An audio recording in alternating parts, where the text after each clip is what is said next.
Assalamualaikum warahmatullahi wabarakatuh. Perkenalkan, nama saya Sulaimanudin dari Politeknik Kesehatan Kemenkes Ternate dengan program studi D3 Keperawatan. Di sini saya akan membuat video tentang prosedur pemeriksaan fisik terhadap pada anak dengan status hidrasi. Yang pertama yaitu menghitung balanse cairan. Pengertiannya sendiri, balanse cairan seseorang harus diperhatikan sebagai faktor diantaranya berat badan dan juga umur.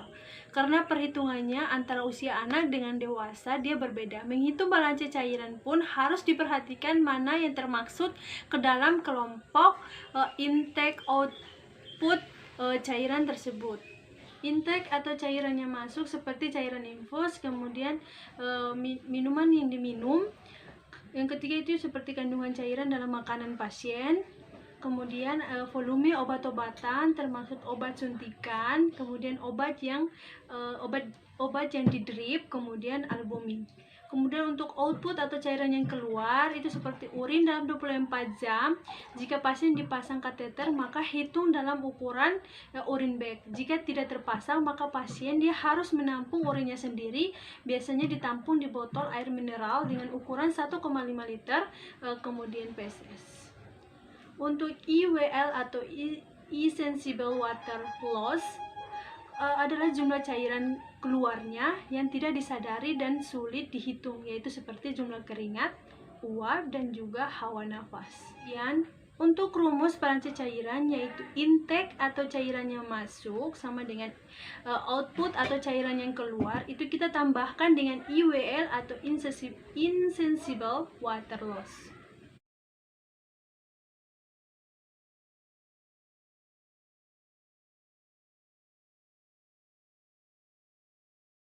Yang kedua yaitu mengukur tingkat dehidrasi overload cairan ataupun odem pada anak. Yang pertama mengukur tingkat dehidrasi.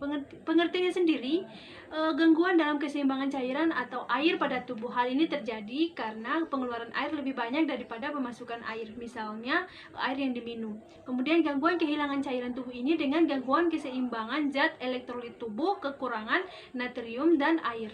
Tujuan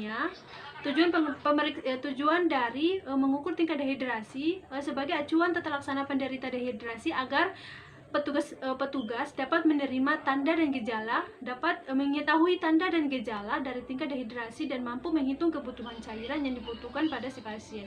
Tanda-tanda dehidrasi derajat ringan hingga sedang yaitu yang pertama mulut dia kering, kemudian katuk atau kelelahan. Yang kedua, anak dia cenderung kurang aktif dan seperti biasanya. Kemudian adanya rasa haus pada gejala dehidrasi. Kemudian yang keempat, penurunan output urin, popok tetap kering dalam 3 jam untuk bayi dan 8 jam atau lebih tanpa buang air kecil pada anak-anak dan remaja. Tanda-tanda dehidrasi derajat ringan hingga sedang yang pertama yaitu mulut kering, katuk atau kelelahan. Yang kedua, anak cenderung kurang aktif seperti biasanya. Kemudian lebih mudah mengalami rasa haus. Kemudian keempat, adanya penurunan output urin. Kemudian penggunaan popok tetap kering selama 3 jam untuk bayi dan 8 jam atau lebih tanpa buang air kecil pada anak-anak dan remaja.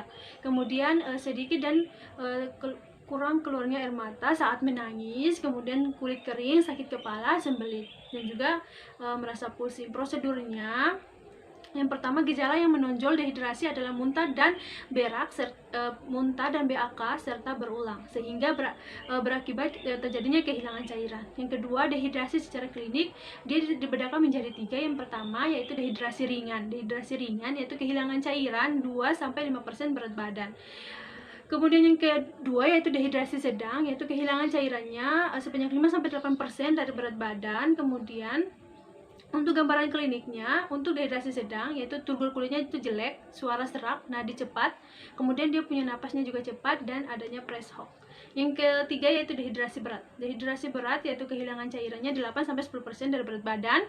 Untuk gambaran kliniknya terjadinya shock, apatis, zoonotik, kemudian kejang sampai pada tingkat koma.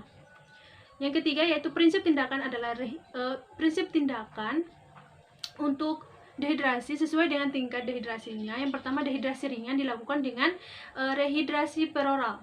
Untuk dehidrasi sedang dan berat dilakukan rehidrasi parenteral dengan 1 infus cairan.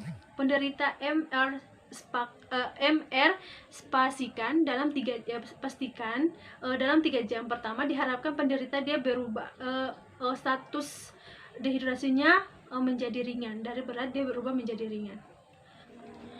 Baik, itu tadi penjelasan singkat saya tentang prosedur pemeriksaan fisik terhadap status dehidrasi pada anak, tentang menghitung balance cairan, kemudian kita mengukur tingkat dehidrasi overload cairan, dan juga atau ODEM. Kemudian yang ketiga itu pemeriksaan kekurangan mineral dan elektrolit pada anak.